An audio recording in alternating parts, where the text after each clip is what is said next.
Selamat pagi Bapak Ibu Saudara yang dikasihi di dalam nama Tuhan Yesus Kristus. Kita mengucap syukur kalau sampai saat ini kita ada semua karena kasih karunia Tuhan. Kita masih ada di dalam perlindungannya, kita tetap ada di dalam kasih karunia-Nya. Meskipun kita saat ini ada di dalam situasi yang tidak mengenakan. Dengan pandemik seperti ini pasti mempengaruhi semua bidang, dan situasi yang tidak mengenakan ini semua kita alami. Namun kita bersyukur kita tetap ada di dalam perlindungan tangan Tuhan. Pagi hari ini kita akan sama-sama merenungkan kebenaran firman Tuhan dengan tema tetap kuat. Kita akan baca ayat kita di dalam Efesus 6 ayat yang ke-10. Demikianlah bunyi firman Tuhan. Akhirnya hendaklah kamu kuat di dalam Tuhan, di dalam kekuatan kuasanya. Saudara-saudara, ayat ini adalah ayat yang ditulis Paulus untuk jemaat yang ada di Efesus. Jemaat Efesus adalah jemaat yang mengalami hal yang sama seperti yang kita alami. Mereka adalah juga jemaat yang giat di dalam Tuhan. Mereka adalah jemaat juga yang cinta di dalam Tuhan. Mereka juga jemaat yang mengasihi Tuhan. Mereka juga adalah jemaat yang bertekun di dalam pengajaran mereka. Namun Bapak Ibu, di tengah keberadaan jemaat yang ada di Efesus, mereka juga menghadapi tantangan-tantangan. Dan tantangan yang dihadapi bukan tantangan yang biasa-biasa saja, tetapi ada tantangan-tantangan berat yang dihadapi oleh jemaat yang ada di Efesus. Bapak Ibu Saudara, mereka harus menghadapi yang namanya ajaran palsu. Ada banyak ajaran palsu yang ada, sehingga seringkali ketika jemaat Efesus ini baru percaya kepada Tuhan, mereka jemaat-jemaat yang baru percaya mengalami kegoyahan. Karena apa? Ada ajaran-ajaran palsu yang harus mereka hadapi. Bukan hanya ajaran-ajaran palsu, mereka juga mengalami tekanan-tekanan di dalam kehidupan mereka, yaitu oleh apa? Oleh penduduk setempat, di mana mayoritas penduduk di jemaat Efesus di Efesus adalah penduduk yang menyembah Dewi Artemis. Dan kita tahu, saudara, jemaat yang ada di Efesus punya kebiasaan yang berbeda dengan mayoritas penduduk yang di sana. Dan rupanya ini membuat tekanan mereka dikucilkan, dan ini berdampak kepada sosial ekonomi mereka. Ketika mereka berjualan, mungkin orang-orang yang ada di Efesus yang mereka adalah penganut Dewi Artemis, mereka mungkin nggak mau beli, tidak mau beli di tempat orang-orang yang percaya kepada Tuhan. Dan ini pasti mempengaruhi ekonomi mereka. Dan tekanan-tekanan yang dihadapi oleh jemaat yang ada di Efesus ini bukan berlangsung hitungan hari, tidak berlangsung hitungan bulan. Bahkan mungkin saudara, mereka harus mengalami ini bertahun-tahun mereka hadapi seperti ini. Dan keadaan yang dihadapi seperti ini, kalau keadaan tekanan itu berlangsung lama, maka tekanan-tekanan ini mampu mengubah seseorang. Itu sebabnya Paulus sadar. Kenapa? Kalau dibiarkan, maka akan berdampak pada iman jemaat yang ada di Efesus. Bisa jadi saudara, jemaat yang ada di Efesus ketika tekanan ini terus datang, mereka bisa kehilangan kasihnya kepada Allah. Mereka bisa kehilangan kasihnya kepada sesama. Karena apa? Karena tekanan yang terus menerus. Mungkin 1, 2, 3 bulan mereka mampu bertahan. Tetapi ketika tekanan ini berlangsung lama, maka itu akan mempengaruhi kehidupannya. Dan saudara, itu sebabnya Paulus merasa perlu sekali, sehingga dia menulis di dalam Efesus 6 ayat yang ke-10 ini, dalam satu suratnya ada kata, akhirnya hendaklah kamu kuat di dalam Tuhan.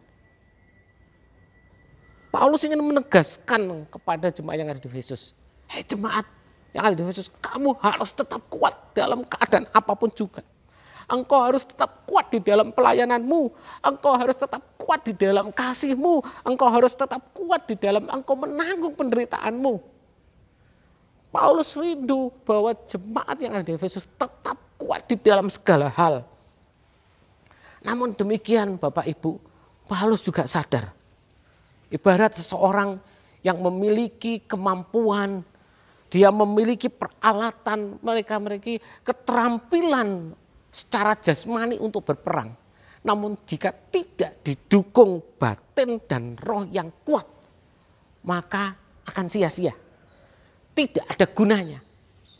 kemampuan, keterampilan, peralatan yang hebat sekalipun jika tidak didukung dengan batin dan roh yang kuat, percuma. Itu sebabnya Paulus ingin mengajarkan kepada jemaat yang di Efesus, kalau kamu harus kuat, kuatlah bukan berdasarkan apa yang kamu miliki. Kuatlah bukan berdasarkan apa yang kamu bisa kerjakan.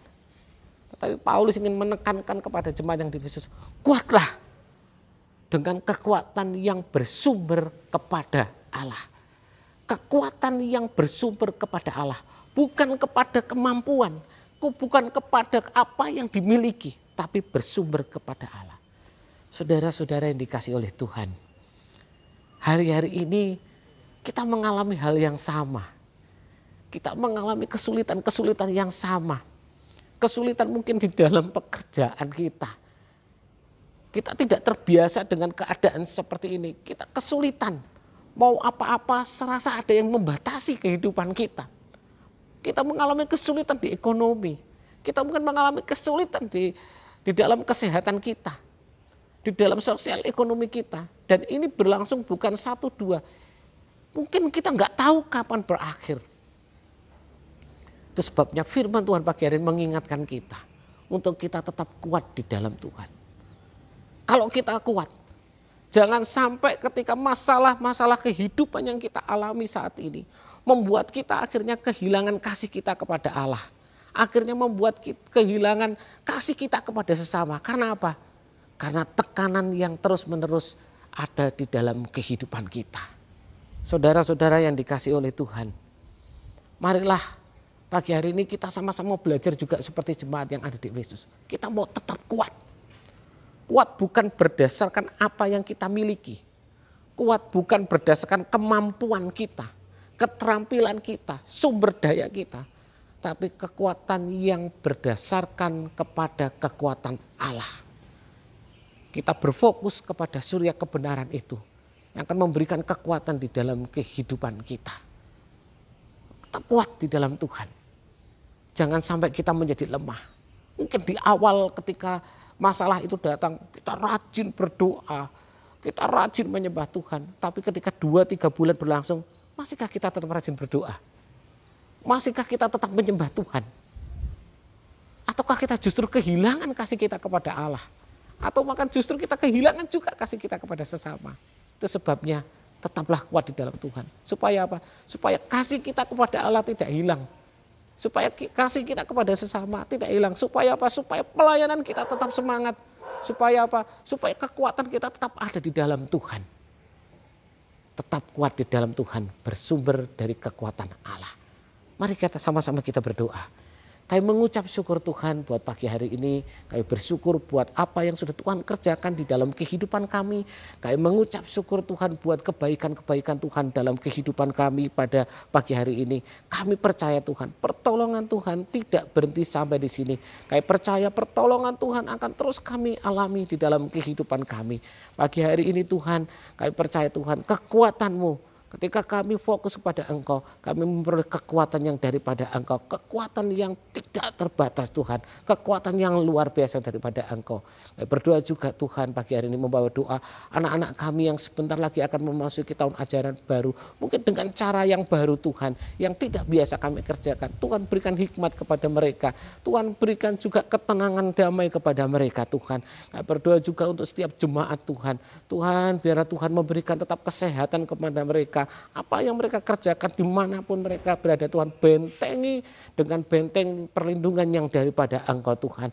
Kami membawa doa kota kami ini ke dalam tangan Tuhan. Kami bersyukur Tuhan kalau kami melihat perkembangan yang luar biasa di dalam kota kami, dalam negara ini Tuhan. Kami percaya Tuhan akan terus bekerja Tuhan. Terima kasih Tuhan, terima kasih Tuhan. Sepanjang hari ini kami serahkan aktivitas kami ke dalam tangan Tuhan. Dan Tuhan tetap menyertai kehidupan kami. Di dalam nama Tuhan Yesus kami ucap syukur dan berdoa. Haleluya. Amin.